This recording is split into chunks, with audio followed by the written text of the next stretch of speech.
don't do something just because of the money. And I've always been very childish in that way. I always wanted instant gratification, instant money. I needed that money like right now. And yeah, that's definitely not the way to go.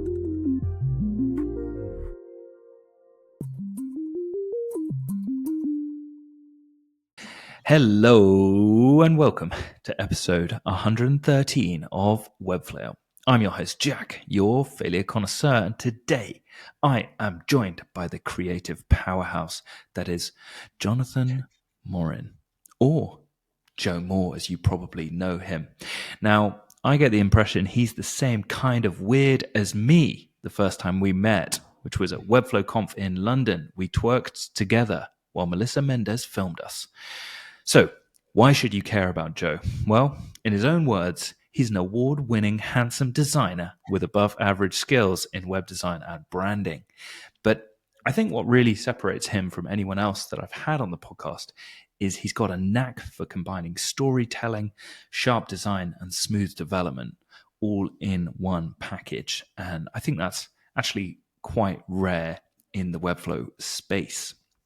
You can check out his work, which is at jomor.design. That is jomor.design. And you'll see why he's making waves in the design world and also getting invited to speak at conferences like Webflow Conf, where he did a hilarious talk. If you were lucky enough to be there and to hear him become a coach, it was great. But today's episode is not just blowing smoke up Jo's ass. We are actually going to get into some of the failures that he's had, which have helped him carve out the character that he is today. The three failures that we'll explore are prioritizing money, selling something he couldn't deliver, and negative self-talk. Jo, welcome to the Webflow podcast. Hello. Thanks for having me. It's good to be here. Thank you for being here. And like I said in the intro there, last time we met, we were twerking in London. We were. And now you're back in Canada. I'm back in Bristol, back to our normal lives. Such a shame we're not twerking together in real life now, but maybe at the end of the episode, hey. Who knows? But that's what makes it special. If we were to twerk every single day, it wouldn't be special. You gotta twerk to work, in the words of Rihanna. Let's talk a little bit about what your relationship is with failure, though. How do you deal with failure? I fail a lot and not learn from it, I guess. Ideal. Well, that's a wrap, guys. That's the end of the episode.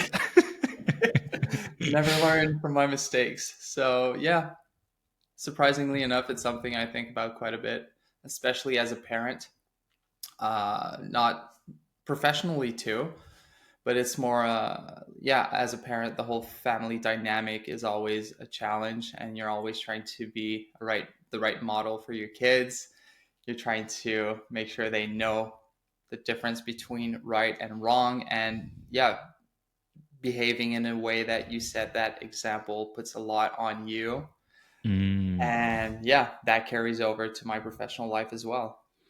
Do you feel like your relationship with failure has changed through the years then? I mean, it sounds like it's definitely something you've thought a lot about as a parent, but like, do you think you were more willing to take risks, more willing to just care less before? Or what does your relationship look like now in comparison to before? I don't know if it's about if it's that I care less, but it's I know myself better, obviously. So with time, you're able to spot the patterns that you repeat over and over again. You see that often not the other person's the problem, you're the problem, because you have maybe more of an objective perspective on the whole situation. And the same goes for like the professional life. When you start out, you interact with clients, with team members and all that, and everything's pretty new. You don't have a frame of reference in terms of what's like normal, what should be done differently and all that. And after a few years, you start to analyze things and see things from a different lens, and you question yourself. I think there's a lot of, you kind of become more aware of your own part to play in situations as well. I don't know if that's maybe what you were Yeah. touching on there, is like, I think sometimes when a client gets annoyed with you, well, this is what I find. Sometimes a client gets annoyed with me because of whatever I said, that it was going to be done at this stage and it wasn't done at this stage, and I didn't communicate that early enough or whatever. But I think at the start I was kind of like, this client is awful. And actually now, whenever there's a situation that I'm finding difficult, I'm more willing to look at myself and be like, okay, what did I not do or not say, or what could I improve for next time, whenever? Because people are just complex. Like, this isn't about the work so much as how you kind of manage the work and manage expectations, and that takes time to learn. So do you have any like advice for anyone out there that's like struggling to maybe look objectively at situations and not get too emotionally attached or like triggered by outcomes? Yeah, that comes with practice. It's obviously it's one thing to know about it, but to put it in practice, that's the challenge. And what you just said makes perfect sense. It's the same for everyone. Sometimes you're the jerk. It's not always putting that burden on the other person. Yeah, so trying to detach yourself a little bit from the work, realizing that no, you're actually smart. You do know things, but like you said, everything is complex. We all have our own baggage or whatever you want to call it that you bring into the workplace, and trying to navigate those are tough. But yeah, just I don't know if I would have anything concrete to say about not being overcome with emotion. It's really that's really tough. It's self work that's never gonna end, and but obviously it becomes easier with time. But yeah, Yeah. I don't know. I'm putting you on the spot with some really difficult questions that, frankly, I think my therapist would struggle to answer. And I've talked a lot with Anne, my therapist, about all of this stuff. So, um, sorry if I'm giving you double barrels right at the start of this episode, some difficult questions, but I just think that's a really important thing for young designers who maybe look up to you and say, wow, you might have gone on Joe's website, since we talked about it in the intro, seen his 7 design awards. Actually, I don't even know if it's way more than 7, actually, having I don't looked at it know. again. He doesn't even know how many awards he's got. You're looking at someone who's really good at what they do, and you're like, how do you get there? And actually, maybe it's not always as much about hard skills as a combination of hard and soft skills. So I just think that's worth talking about there at the start of this episode. So, speaking of Absolutely. your awards, right? You are part of the awards jury since 2020, nominated thrice. I love the copy on your website for Independent of the Year. You've got a bajillion awards. We don't even know how many awards you've got. Tell us a little bit about how you became the Webflower that we all know and love today. Like, what key bits of advice would you give a young Joe Moore starting out, which helped you to develop and grow as a designer and developer? Shit, that's even tougher than the first one. Oh, damn, I'm really throwing you under But the I mean, bus here. uh, Hey, see if you've got some nuggets for us. I say be extremely lucky. Go back in time and start off with Webflow when Webflow started off. I was very very fortunate, and that's not lost on me that I came on the web. I jumped on the Webflow bus very early. Uh, yeah, it was like perfect timing. Webflow wasn't that big. I mean, there's so many great designers out there now that are using Webflow. It's pretty impressive. So yeah, have that perfect timing. I Just be back right place, right time. right place at the right. I was extremely lucky there. That's just a reality. But then I decided to go all in with Webflow. Like I Mm. was doing mostly print work, branding and stuff like that, general graphic design stuff before. I started out with Webflow. I was doing a little bit of websites, but it wasn't the bulk of my income. And then when I fell in love with Webflow, I was like, oh, I'm putting all my eggs in that basket, and I just went all in. I know a lot of current visual developer, let's call them, are using a little bit of everything when it comes to building sites. Uh, I mean, it's good to have a lot of interest and try a little bit of 3D, a little bit of copywriting, a little bit of SEO, everything. But yeah, I think focusing on something to try to become the best that you can be at that one thing is the best place to start. Then you try to branch out, but really focusing on a tool, a sector, whatever you want it to be. That's the only way that you can become very, very good at that one thing, is putting a lot of energy into it.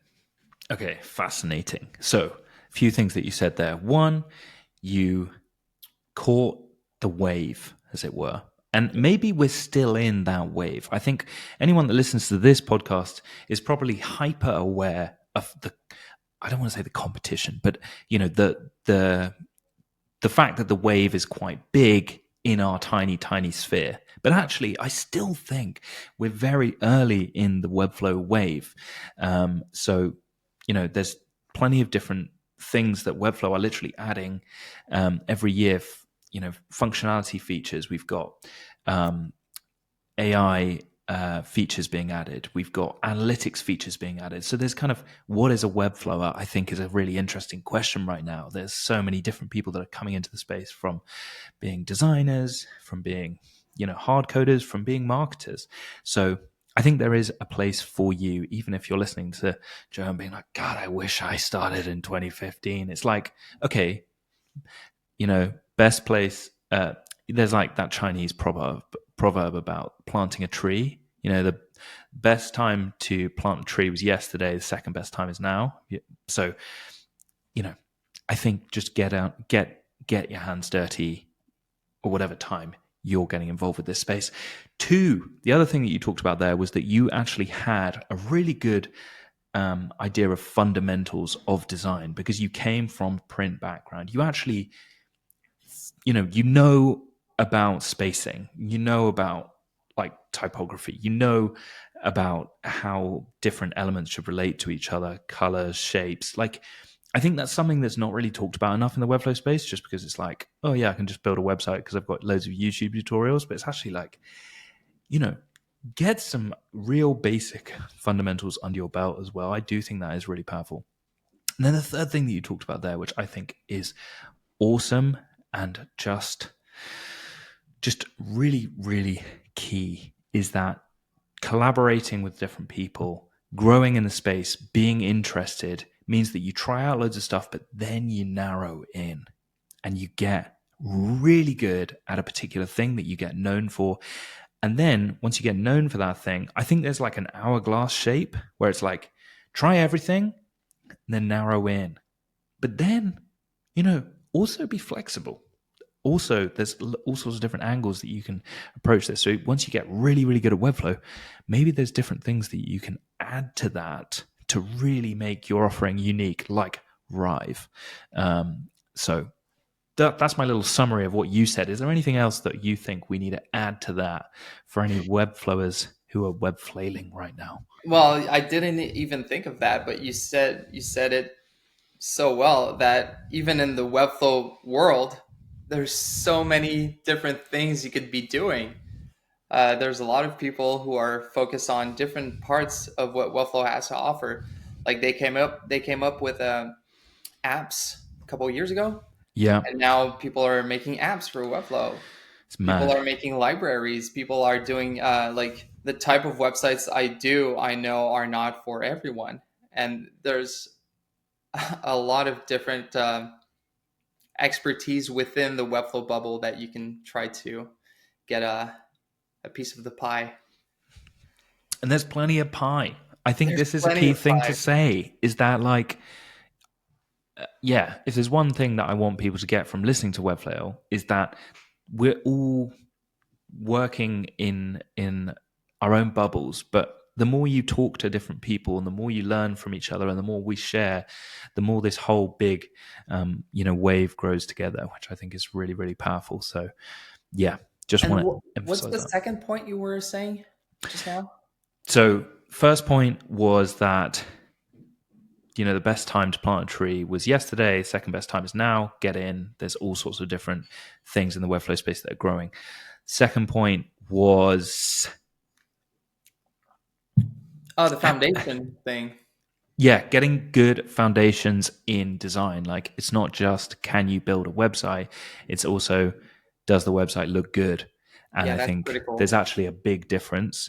I think there's quite an interesting part in the Webflow space is that what I'm noticing is that the people that come from a design background um, are a lot better at showing the work in order to get work. And there's developers that are potentially more talented at the actual development that don't seem to be as comfortable marketing themselves or like putting themselves out there to get work. So I almost think you're at a strange advantage if you've got a really good idea of the fundamentals, you've got an idea of design skill, you've got some kind of design background or design skills, and then you're bringing that into Webflow. But yeah, these are just some thoughts that are bubbling around my noggin. What do you feel about that? But that's normal. I mean, and from the client's perspective too, what's flashy is what the aesthetic, right? What they're gonna see in front of their eye. Obviously, what's under the hood can be elegantly made, super polished still, but the client will never see it. And about that foundation, I mean, yes, Webflow opens a lot of doors. You can do a lot of things with the tool without needing to learn to code. But if you don't have that solid foundation, you're gonna get. It's like trying out not Webflow, Photoshop, and going overboard with all the features that Photoshop has to offer.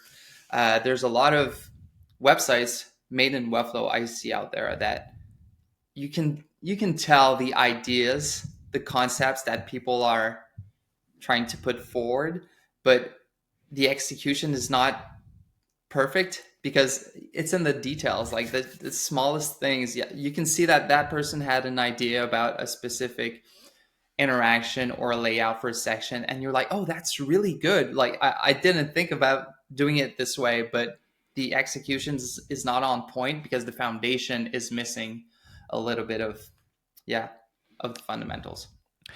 Okay, on that point, I think it's important to say, how does someone learn the fundamentals in your opinion? Do they Well, need to again, go to uni? What are they doing? it depends again on the type of silo you want to go in. Like, do you want to focus on, I don't know, interactions, making cool interactions, or you want to make sure that your I don't know, your target audience is the clients who are really heavily relying on Google Ads, and you want to make landing pages that are super customizable. There's a lot of different things you can focus on, but it's just like I said earlier, focusing on the thing you want to be good at and getting as much knowledge as you need. Maybe it's uni, I don't know, whatever you want it to be, but there's no like one path to take to be good at something other than really immersing yourself in that world and consuming as much as you can. And Agreed. not only consuming the content, you cannot you can buy all the courses out there, view all the tutorials, read a million articles, but if you don't learn from what you put into application, it's a waste of time. So you need to do it, analyze it, and then learn from what you just did. That's a must. Bingo. This is why this guy has courses, people. And actually, I can't believe I didn't plug your course. Joe has an amazing course. You should go check it out if you're looking to learn more about the fundamentals. Also, though, if you're like, oh, cool, okay, cool, I need to learn more about fundamentals. How am I going to do that? One thing that I think is amazing to do is to actually, there's an app called Go Full Page, Chrome extension. You can basically click Go Full Page. It's free, and it will just scan a page and give you the PNG of that page. Then you can take that over to Figma and you can actually just rebuild that exact page. Like, just look at the spacing between, like, what, you can analyze, like, what is good about it. Consistency of the spacing, that's interesting.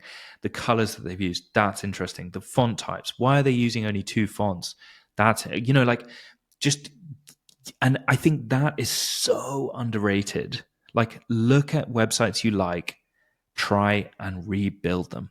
And you can do that in Figma, you can do that in Webflow, whatever your kind of specificity of a silo is, as we talked about. But I think that's super, super powerful to get better at design if you're a developer that doesn't really know about color theory and stuff. And then as you're doing that, you might be like, okay, that's interesting. They're using these 2 colors. I wonder if there's like a pattern here after you've built, a few pages in Figma of a website or something. Yeah. It's super simple to do and And really, really something powerful. I know works for me is looking at the entire website and then zooming in. Okay, that specific section. What works here and why does it work? And then going even deeper, like, oh, this nav bar. Okay, let's focus on the spacing here, on the color scheme. Why is this good? What could be improved? And not just analyzing other people's work, but also doing it when you're building yourself. Like, which is, in my business, I do a lot of projects that I only handle development. I start from someone else's design, and there's also a lot of work that I do both design and development. And it's so much energy to do design as opposed to only doing development, because you're always questioning every design decisions you're making, not just during the design phase, but during development as well. And yeah, so as you're building, you're always thinking, how can I improve this? How can I make that more user friendly? How can I tweak the section or that copy so that we achieve the business goal even better? So it's exhausting, but that's the only way you get better. Always analyzing what's in front of you and trying to improve on that. Love that advice. Don't just look at other people's work to get inspiration. Actually, like, look at your own work critically. And I think that's hugely, hugely powerful to do, regardless of where you're at in your career. You might be listening to this with 40 years in the game, thinking, who is this mop of blonde hair on the screen? And, Joe, you might be like, I'm older than you, Joe. I know more. No, I think this is a healthy approach to have at, whatever stage you're at, like, thinking critically and how you can improve at whatever stage you are at. Something that you said there, Joe, that I really, really liked as well is great design focuses on the small details as well as the big details. They focus on the micro and the macro, like the little hover interactions, like that easing, like how, like those types of things. I think people don't value enough necessarily to go from good to great. And I'm nowhere near great. I'm just looking at your work and I'm like, ooh, there's like little Easter eggs that I love about the websites that you do, or just like load transitions, or like, sorry, page transitions, or Yeah. on load, page load, like photos just zooming in from 1.1 scale to 1, and that little opacity, like, man, I think that's the good stuff. But to be fair, that's not for everyone, and you don't need those little nuggets to be a successful visual developer or whatever. Some clients won't care, won't notice. Their audience won't care, won't notice. So there is a place for that, but it's not for everyone. It's not like you need to be that person that spend hours on using like I do. Yeah, Uh, but to me, that's really cool, and I try to attract the clients for whom it's a priority. They see that extra value, so that's why they want to work with me. But I mean, there's no one way to do it. there's no one way to do it. I should have said that at the top. Yeah, if you're interested in SEO or that aspect of Webflow, maybe this type of thing is like, hey, this slows down page load speed. Why on earth would I do that? Like, but I think what I like about you though, Joe, is that you have, I don't think you've necessarily actively chosen a niche as much as followed your nose. And then people have basically seen what you're interested in and say, I want some of that. And by virtue of doing that, you've got clients, you've shown the work that you want to get, and you get the work that you want to show. And I think so much of the time people are like, how do I niche?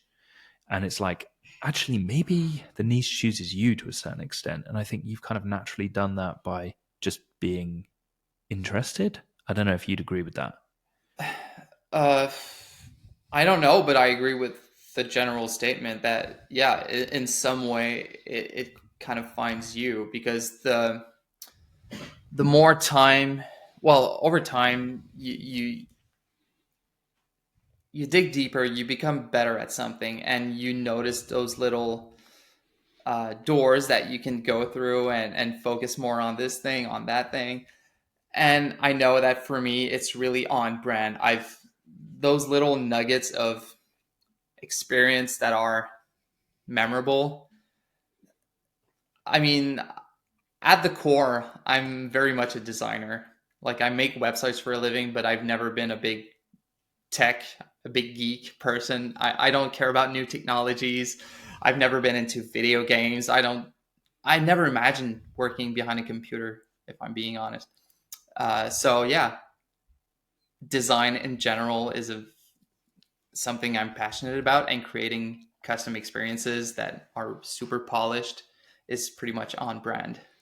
So it wasn't hard to find my way into that world.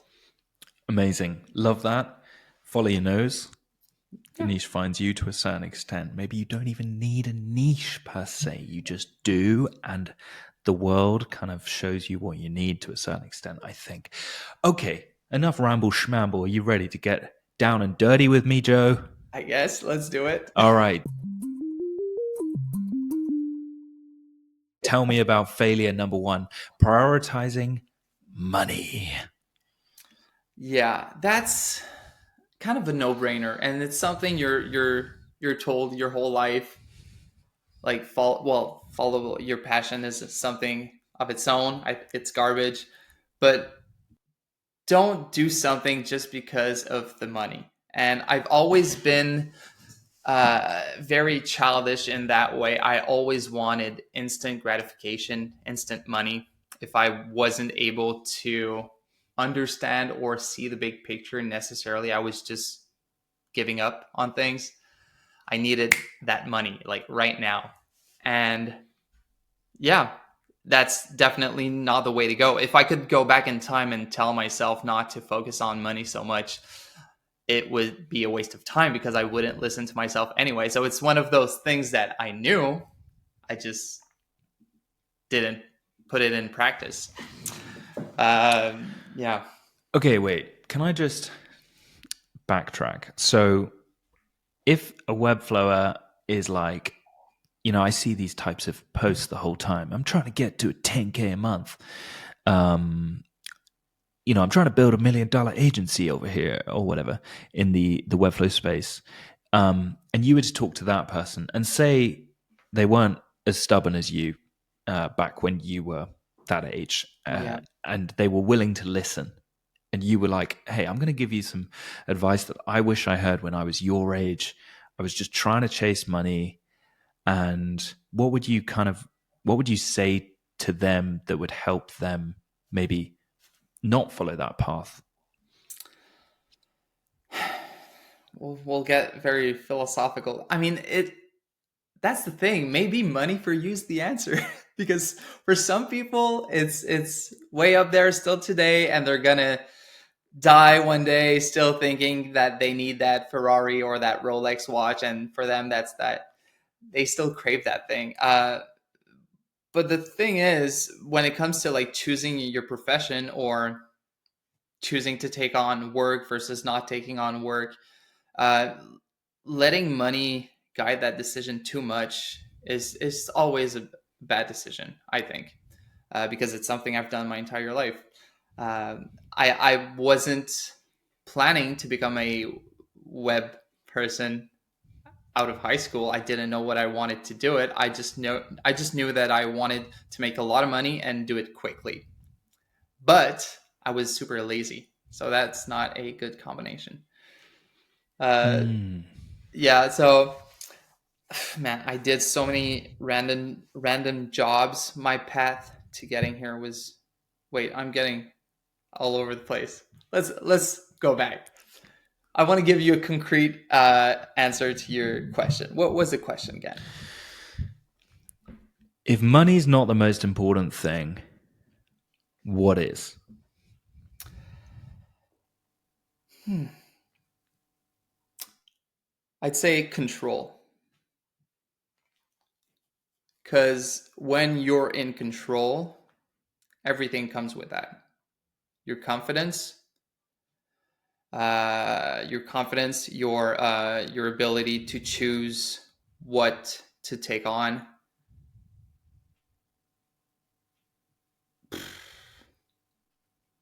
Maybe the quality of your relationships as well.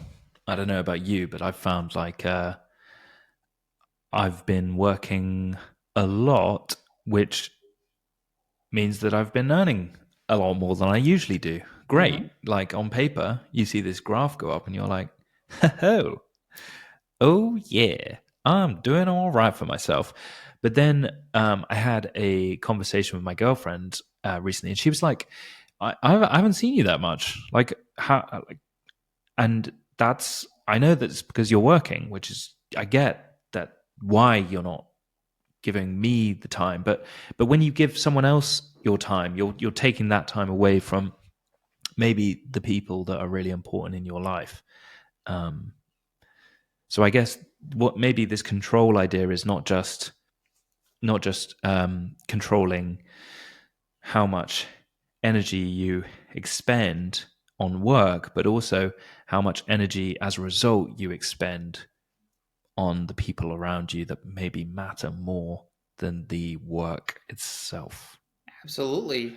All those little cliches that you hear are true. They're based in reality.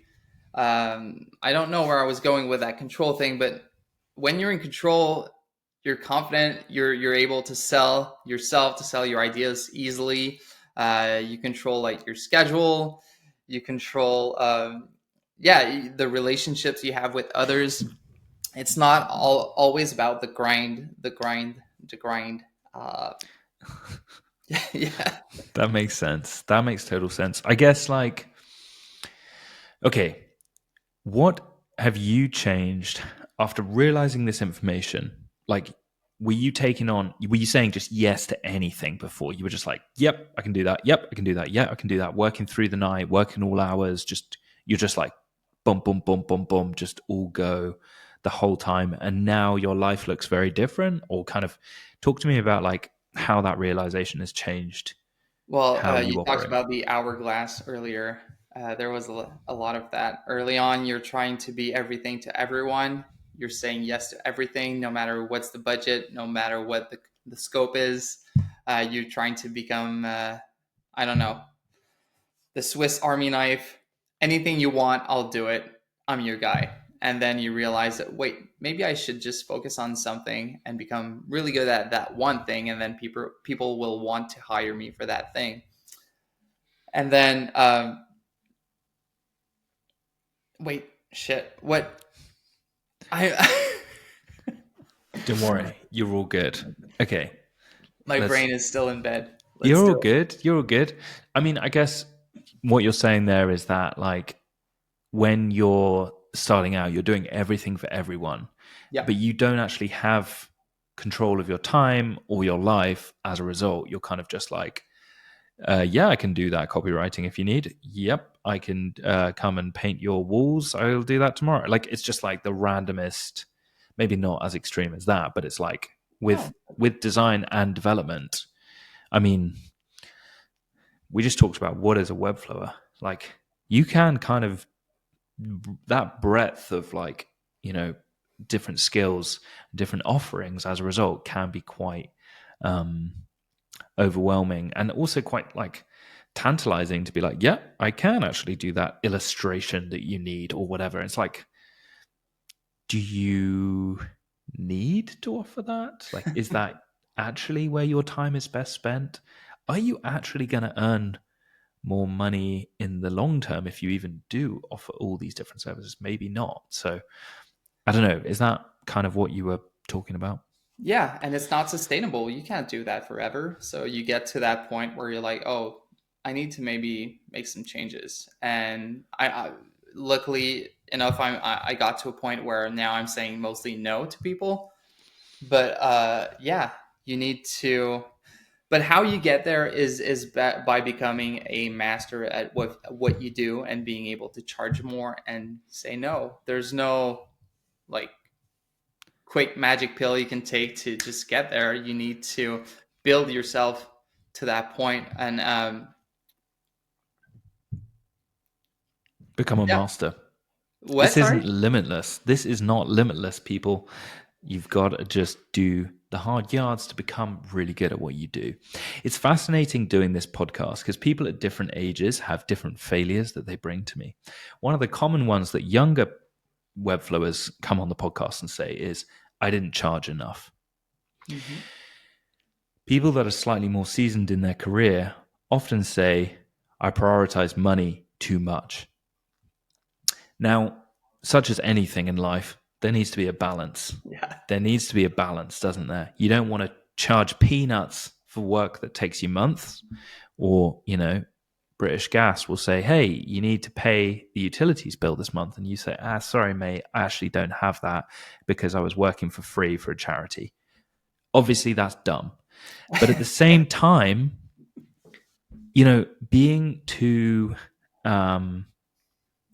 maybe being overly ambitious with money actually has a detrimental effect on your health, personal and also health of your relationships. And I think it's just about finding that balance. Is that fair? Yeah, especially when you work for yourself.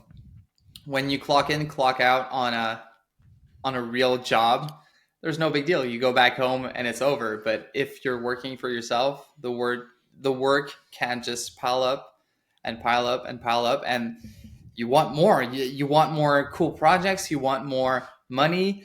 But where does it end? You're working nights, weekends, and there's no. So all that the decision that you made to go in business for yourself was to have that freedom, that flexibility, to have your own schedule, and Yeah, then classic. you're getting And actually, you've drowning. traded a You're nine drowning to in work. five for a 5 to 9, baby. Yeah, it's so ironic. I worked with an agency designer friend of mine who he told me one day we were. That was in the early days when I was talking about going into business for myself, and he was like, I would never want to do that. He had an agency job he was very happy with, and he's like, I want to clock in, clock out, and then go on with my life and not think about work at all.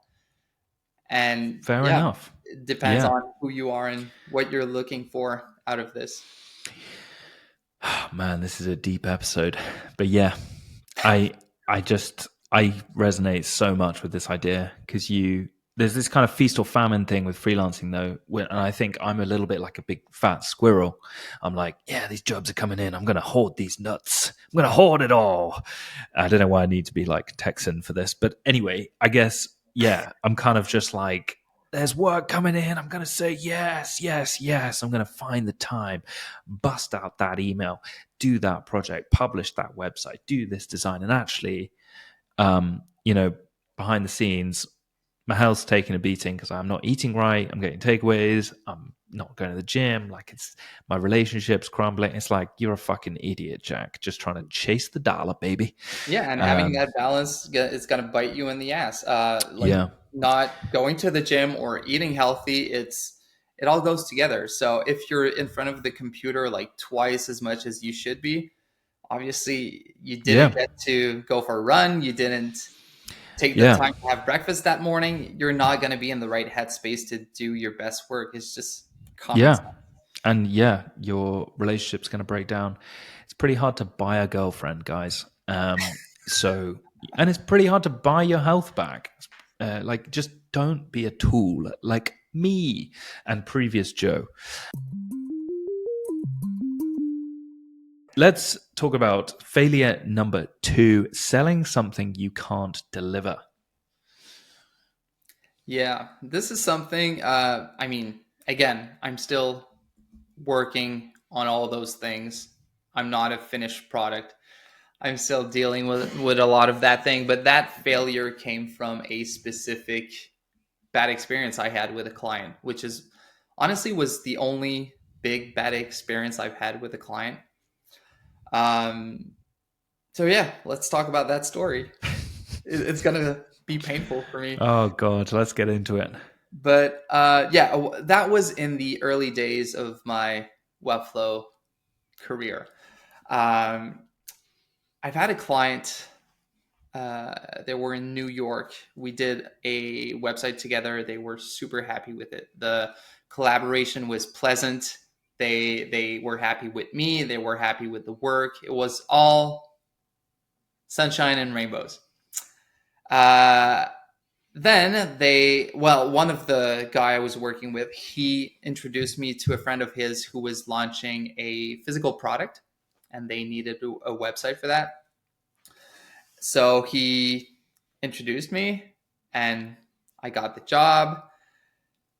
We did so I did his website, and during the process, um, I could tell that it wasn't as smooth as the other one. And again, it came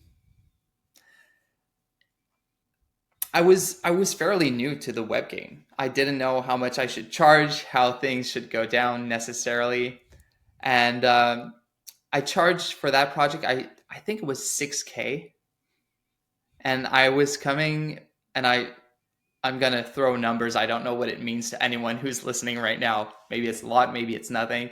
But I was typically charging around like 2K for a website, just broad stroke.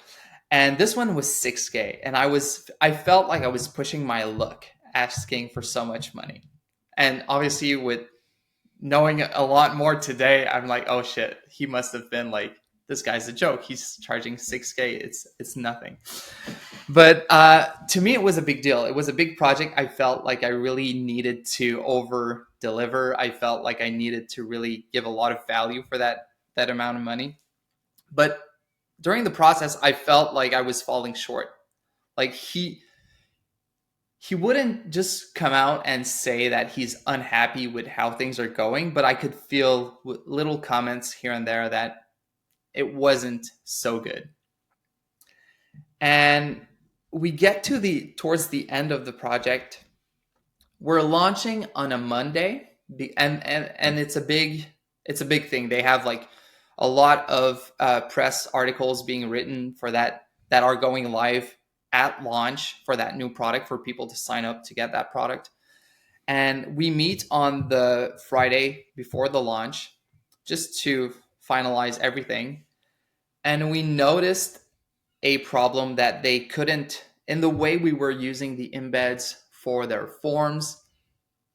It's been so long, I can't remember exactly the specifics of the technical stuff, but we couldn't track all the user behaviors in the way we should have been doing it. And that was like so crucial in the project. Like it was a make or break essentially for them. And when I signed the contract for that project, I was like, I was too loose. I wasn't specific enough on what they needed for that particular website. And I was like, oh yeah, it's going to be okay. Yes, I've done that before. Yes, I've done that before, but I didn't ask the right question to get me to that analytics point. And so yeah, we find out that Friday that, oh, we're fucked. It's not going to work. What are we doing? And yeah, the CEO, yeah, during a call like this was like giving me shit hardcore. He was really giving it to me. And so that was the at that time I was losing my shit. I didn't know. I was about to just give him his money back and just say, I'm done with this. I don't want any part of this project. And so he was like, no, you told me that thing you need to deliver. So I didn't have the resources I have today, like people I know. There was no Webflow Slack channel. There was no, I didn't have a lot of like people I knew in the Webflow world on Twitter or whatever. There was the Webflow forum, and that's it. So I didn't have a lot of places to turn to for help. So I spent the whole weekend on Fiverr and stuff like that, trying to look for people who could custom code that thing that we needed. And yeah, that whole weekend was a total nightmare. One of the worst weekends of my life. And we got it to work. We got it to be functional for the launch on Monday. But then, like a few months later, they redid the whole thing because obviously it wasn't what they needed. All because I didn't make sure to ask all the right questions before I signed that client. And obviously, I mean, that's not a reason for that, but I didn't have the expertise. I didn't have the knowledge or the experience to know what to ask specifically then. So that was it wasn't even on my radar what they needed for that launch. So I yeah, it was it came out of nowhere when they asked me to make that thing work, and I didn't know what they were asking for. Did you get it working? Yeah, I worked with someone who helped me to do it, but it was pretty crappy. Uh, yeah, I never should have worked with that client in the first place. And afterwards, I had to. Well, I wrote back to the other client who introduced us, and I wrote a long email saying how awful I felt and how sorry I was that because he's putting his stamp of approval on me. He's like, hire this guy. He's awesome. We worked together. He was amazing. And now I'm working with your buddy, and it's like I'm totally dropping the ball. So I was like, I'm so sorry. Thanks again for the referral. I feel super bad that I didn't deliver for this one. And that was my worst professional experience. But to be fair, I didn't have another one that was like this. Maybe that's just because you learned from that failure. Let's double click on something you talked about there. Yeah. When you are in the initial stages of talking to a client, and this reminds me of an episode with Vim Alam as well. He also talked about this, where you need to ask a lot of questions up front before committing to a project. Do your due diligence. It sounds, I think, and I'm guilty of this as well, because you haven't got paid yet, like you're keen, it's like, cool, job's there. I think that they sound keen. I'm going to send a proposal. I'm going to wow them. I'm going to get the job, and then I'll work it out after. And I think to a certain extent, a lot of the time that you can skate by and do that to a certain extent. Yeah. But a lot of the time for the bigger projects, there's a lot to do. And there's a lot of process, and you need to do your due diligence, understand all the different tools that they've got in their tool stack around the website. How are they? What are the key priorities with, okay, analytics? Great. Okay, what are we measuring? Why is that important? Is that because there's a particular user that we're looking for? Okay, there's a custom thing, like all that stuff that is just, it might just go over your head because you're so keen to send the contract, send the proposal, get that signed, get the 50% invoice, bosh, game on. I'm going for it. But yeah, it's hard to just take a breath and be like, okay, I'm going to ask all these questions. And after finding out the answers to these questions, I might say, you know what? I don't think we're right to work together. And to have the confidence to do that it takes time to realize, what you need to do your job and what the client needs to provide, and just asking all that stuff up front. Yeah. Do you have anything that we need to talk about on top of that, Joe? Well, some people do preach that just sell it and we'll figure it out. We can do anything, and that's fine when you're working with like 100K budget. But when you're working with a tiny budget and it's all supposed to go in your pocket because you need that money, it's a different ballgame.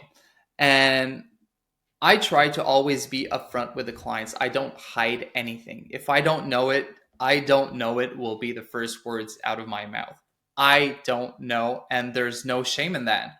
Mm. You think there's shame in that because you're supposed to have all the answers, but not having all the answer and being transparent with the client gives you that extra, that bonus trust. Credibility. Yeah. Yeah. So they're more comfortable with you, so you get that double benefit. You build that trust, and also you don't paint yourself in a corner where you're like, oh shit, I don't know how to get out of here. What did I do? So I'm always super transparent with my clients. I try to not bullshit anyone, and if I don't know it, I'll just say it. I don't know it. Maybe we'll try to figure it out. Maybe I'll need to bring a collaborator on board to help me with that portion of the project. Mm. But yeah, don't. Well, from experience, I can say don't try to be everything to everyone. Don't sell something that you don't know how it's going to turn out. I think off the back of what you've just said, something that springs to mind is doing conceptual projects is really, really helpful to test the waters, try out different things outside of the client work, maybe try and build an e-commerce site just for you to sell stickers or whatever, like if you want to make that a service offering, make sure that you've done it as much as possible. Make sure you've done it before selling it. One, it'll be way easier to sell because you literally can just be like, oh yeah, I actually made something like that the other day. Check it out. Okay, cool. Signed, sealed, delivered. Like Stevie Wonder. Don't know why I needed to bring that in there. But yes, it's done, is what I'm trying to say. And yeah, the anxieties I've had as a freelancer every single time, it's not about the work. It's about working out how to do the work. Like that is just stress on top of trying to be a freelancer that I don't need. Yeah. So, it's just, and I think that you learn that cold sweat that you get when you're like, yeah, I can do that. And you're like, fuck, how am I doing that? And it's like, you just don't need that. You don't need to do it to yourself. And back on that transparency thing, like the first time I did a e-commerce Webflow site when Webflow came out with that e-commerce thing, I was upfront with the client. I told them that's a first. They just came out with that feature. I've never done anything like that. We don't know what's possible with that Webflow e-commerce. I'll look into it, but just know that we might hit a few roadblocks here and there because Okay, something you just said there is a really good framing, though. It's like, hey, I think it can be done, but what I'm going to do is after this call, I'm going to check. I'm going to talk to people that I know who have done this in this space. Oh, the lights keep coming on and off. And I'm just going to make sure, double check that this is the best way to move forward. Mhm. And you know what? The client's going to love that because they're like, okay, this guy's not going to bullshit me. When he says he can do something, he can do it. And when he can't, he can't. And I know where I stand. You know how empowering that is for a client? The trust that you get as a freelancer from that client it's massive. If every single time the client is second guessing whether you can actually do the thing that you say that you can do, Oh, they're going that's to be the what you're going to turn them into a client zilla. You don't need that. Sorry. And for that particular project, that particular project was priced accordingly. I did give them a better price because we were going into this kind of blind. That was a new thing, a new territory. I didn't know exactly what to expect, so I give them a good price. But at the same time, I was using that project as practice, as a learning experience for myself to learn that whole Webflow e-commerce thing. Beautiful. And Love what you that. said earlier about the doing work on your own to practice, right? It's something I've talked in San Francisco at the conference last year, that it's something I did earlier in my career where I did a lot of project on my own for myself, but also projects for low stakes project for family members or friends who had their own business and needed help building a website. So Mm. again, you go in knowing that it might be a bumpy road, but you're upfront with them. You say, "Look, I'm just experimenting here. I'm giving you an amazing price or free, whatever, but I'm giving you this gift, but you're also allowing me to learn as we're doing this together. Love that. Love It's a the win-win. honesty. It's all about transparency. This whole freelancing, and the more I talk to freelancers that are successful, the more I realize actually they're just really solid communicators. Talk to me about negative self-talk. Talk about great communication. Oh, I don't want to. Oh, okay. Well, that's the end of the episode. Yeah, that's a fun one, and that's something I don't know. I hate myself for that. Oh, there it is again. That Well, there negative it is again. self-talk. You know, Yeah. it's something I deal with in all facets of my life. My wife, my kids, with my clients, and with myself, with my friends. I'm a very tough judge, and my inner dialogue is rough. I'm all Strong about the self-critic.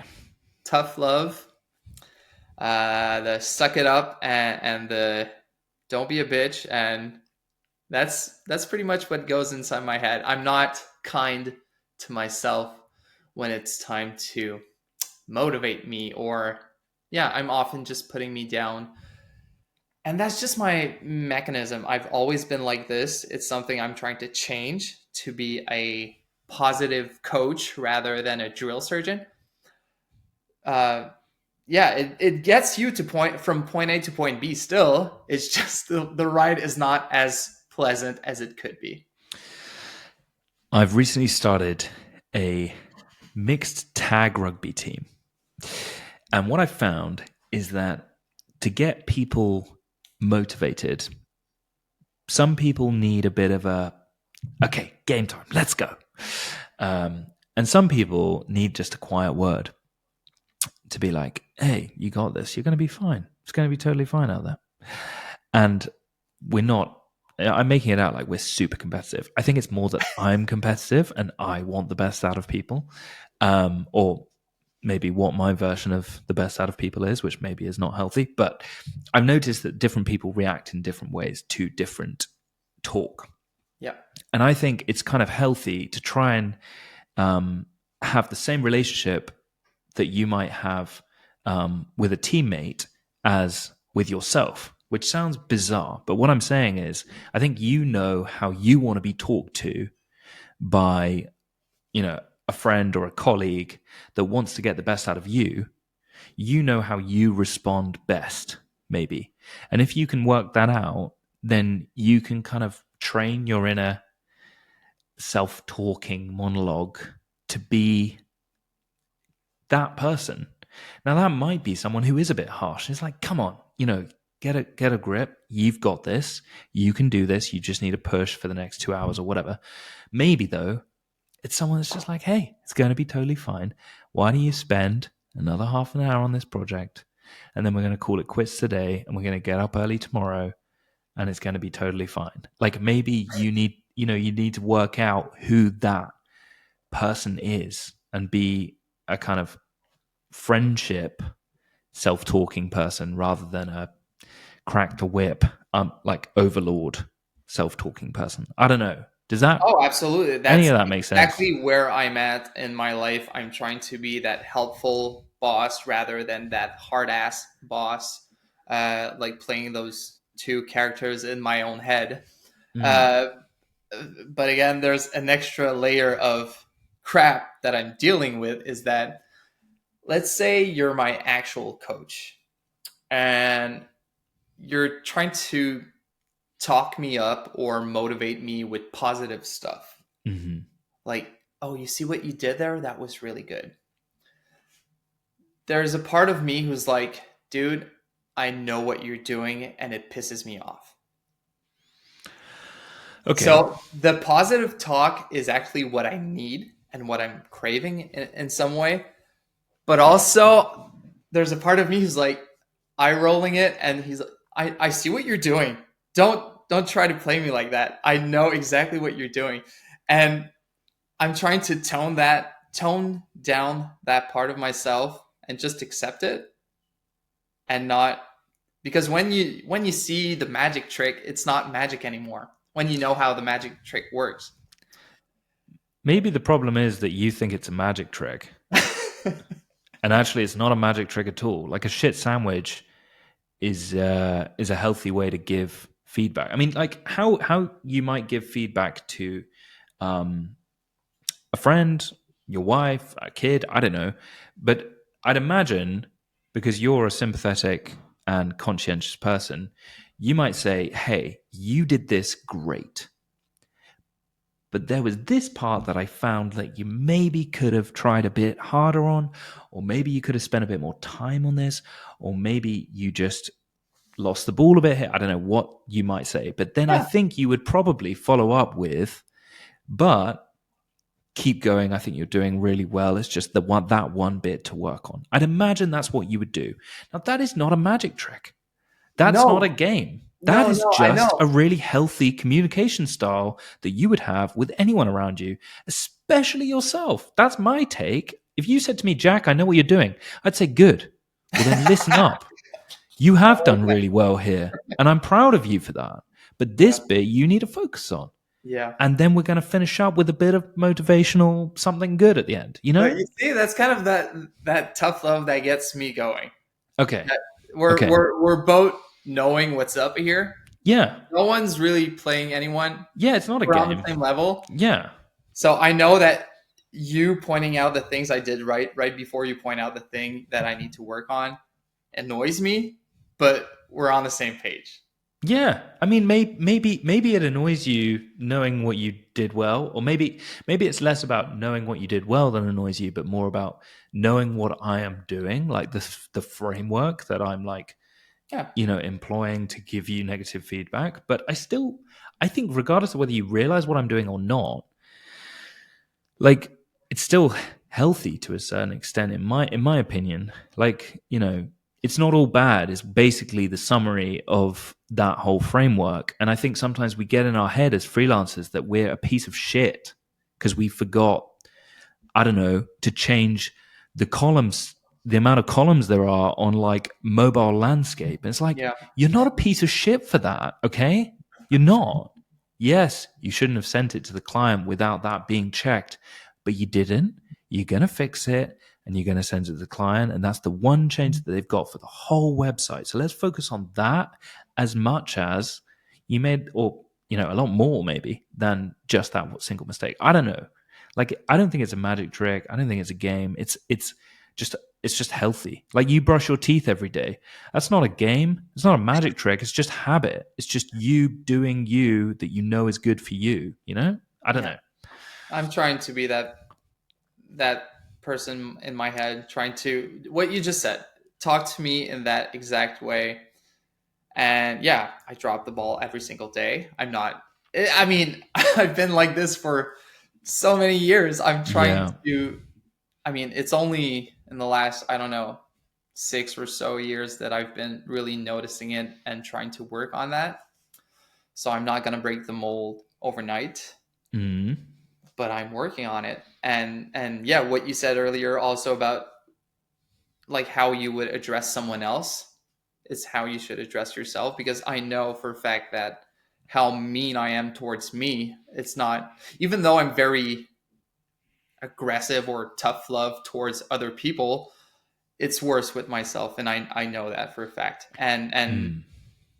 yeah, it's not something I would say to my wife because I would be a complete jerk. Like, how can you talk to someone like that? But it's something I do with myself, and I'm trying to stop that. Interesting there.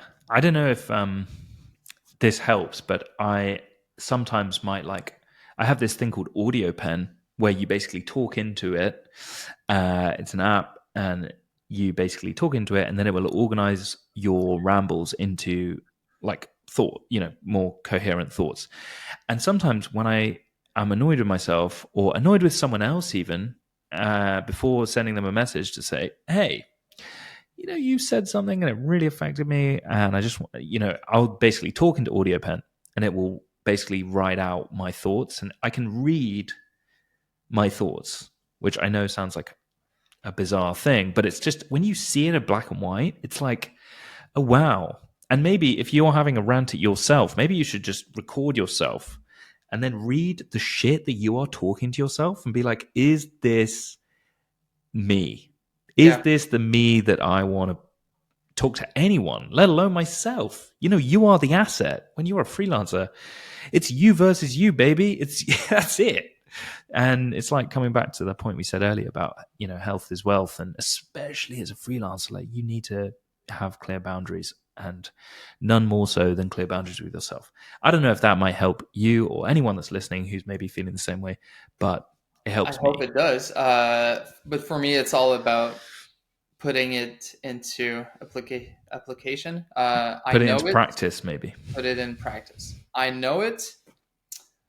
It's about breaking that initial reflex of putting me down, or yeah, because I know the theory's there. I You know what I know it. should be doing. Yeah, I I know. know how I should talk to my kids. I know how I should uh, talk to clients during a meeting. I know all that. It's a matter of doing it. Ooh, powerful third failure there. Sounds like something that you've learnt from doing multiple times, but are yet to, yeah, maybe work out how to stop being triggered potentially by like particular situations where you talk to yourself in such a way, and It's like like the stopping tree that. thing. The sooner you can try to fix that, the better it is. The sooner you try to work on that self negative talk, if you do have it, the easier it's going to be. Because yeah, if you start trying to change that when you're 70, it might be hard. And I would say on that note that it's impossible to solve a problem you don't admit is there.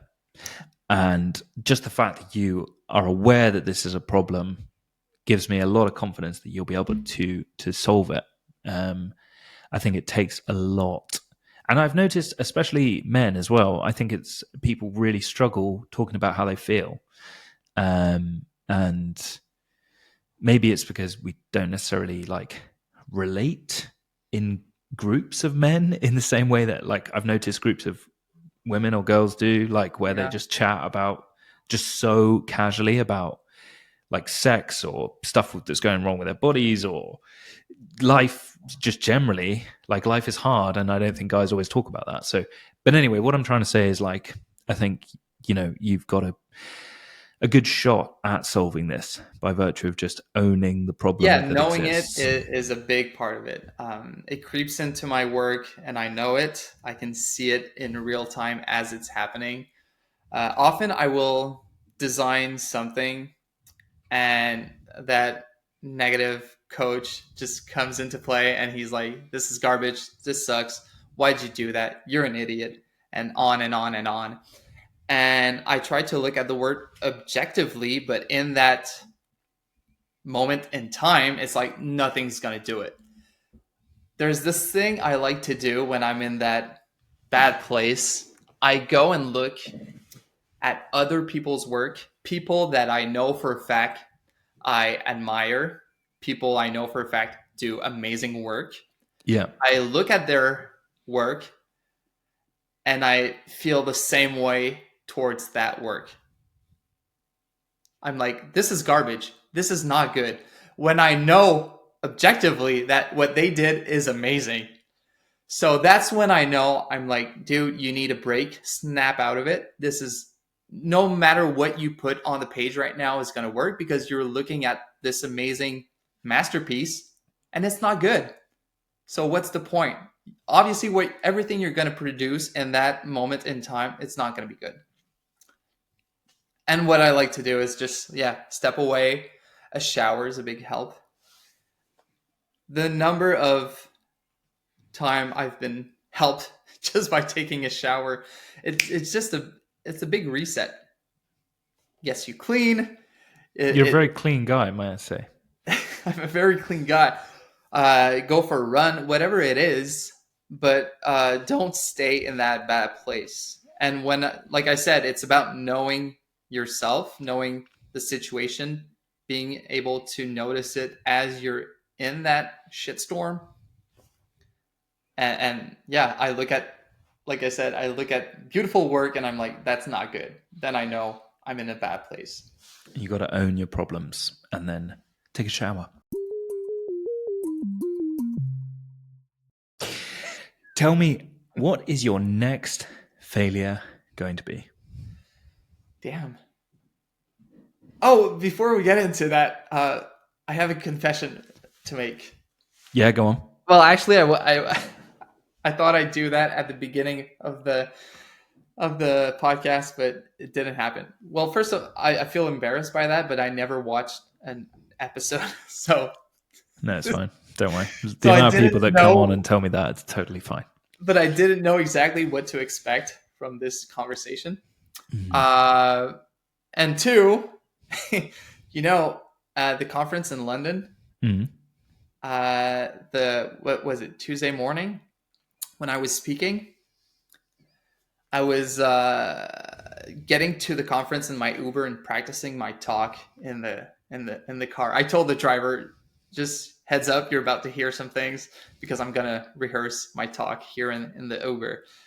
And on the way to the conference, it took us like almost an hour. It was a long drive, but I saw a guy on the sidewalk getting ready to get picked up by his ride or whatever, and it was you. What?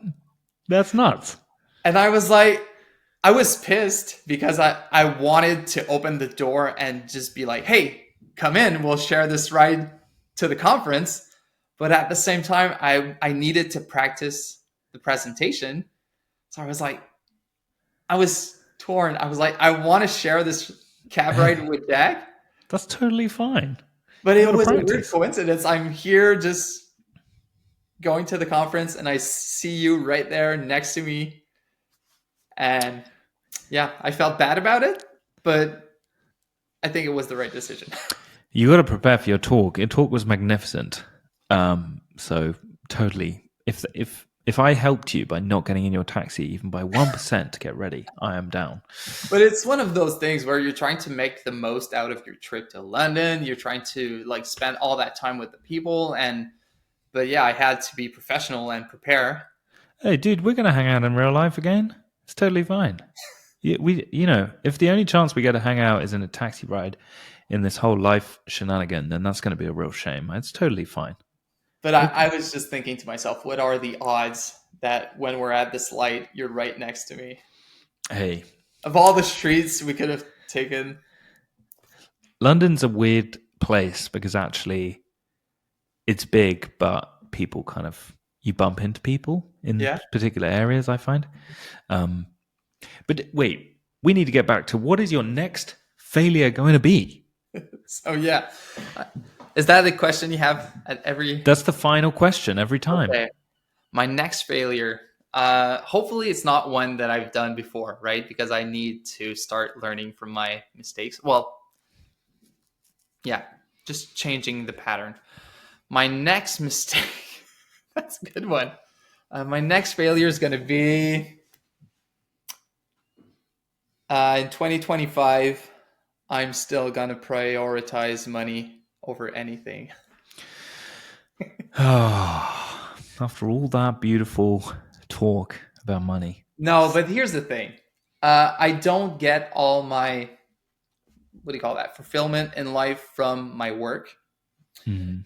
And ultimately, I'm providing for my family. I'm making sure that I'm future proofing my life for retirement, for potential illnesses, to provide for my loved ones. So, yeah, at the end of the day, it's a business. I'm making money to provide for my family. Sorry about that. Absolutely fine. It makes total sense. It's just, I guess sometimes I think, what does our family need most from us right now? Is it more money? True. Or is True. it bath time? Or is it Well, it's whatever? about finding that balance again. I would love to spend all year working only on passion projects. Just That's what having, I'm going to try and do. Yeah, agreed. yeah. Oh, yeah. Oh, there's so much coming. We need another call at some point. But yes, I'm excited to see what you make in the coming months and years. I'm excited to see you explore your passion projects as well as your client work, and also just to have more balance. It sounds like you are also looking for balance, and that's going to be important. How do you deal with balance? That's a podcast for another day. Jo, you've been just an incredible guest to come on the podcast and share as vulnerably as you have. Not everyone can come on and talk as candidly about all sorts of different things, from mental health to client work. So thank you for coming on Webflow. My pleasure. Thanks for having me. Have a good one, man. See you, dude. What an episode. What an episode. I knew that Jo Morin was going to come on and just give us an absolute belter, but did I expect him to come on and say what he said? No. I mean, we got vulnerable in this episode. So thanks so much for Jo coming on the podcast. Thanks so much to you lot for listening. Okay, here's my key takeaway from this episode. True growth as a creative comes from learning to balance ambition with self-compassion. Okay, so what the hell am I talking about? Basically, Jo is an incredible designer and now developer. You know, he's doing amazing things in the world of Webflow. But that's not what makes him a successful Webflower, in my opinion. The balance of someone that is ambitious, someone that is learning, someone that is finding fulfillment from their work, needs to balance with self-love, compassion. So that means taming that inner critic, understanding yourself, understanding how your negative self-talk is affecting your happiness, and maybe how you treat other people in your family and your friendships and anyone you come into contact with. So I think that's what I'm trying to say is like the real successful Webflower is not only great at what they do technically and, you know, maybe is award winning and maybe does this, that and the other, but also is just a good person, understands themselves, doesn't talk down to themselves the whole time, knows how to get the best out of themselves so that they can get the best out of others around them too. That is the key, because so much of the time we're looking at Twitter and other things. Oh my God, they're charging 10K for a project. God damn it, I wish I could charge 10K like them and stuff. But actually, people that might be charging a lot of money might not actually be that happy. And I think Jo has got the money, the fame, the accolades in the world of Webflow. But maybe what he's now working on is actually quite simple. It's self-talk and not talking down to himself and then also talking down to others, which I think is really fascinating, you know? You might look at someone and be like, God, they got it all together. If only I was there. That person or whatever. And actually it's more complicated than that, you know. I guess it's kind of like the simplest questions are often the hardest to answer, and maybe the person that seems to have the most enviable life is actually the person that wants to change their life dramatically. Maybe we're getting all deep. It's the end of the day. Maybe I'm in a self-reflective mood because it's the start of 2025. I don't know. But that's my take. That's my hot take for this episode with Jo Morin. Thanks so much to Jo for coming on the podcast. Thanks so much to you lot for listening. See you guys next week. Mwahaha.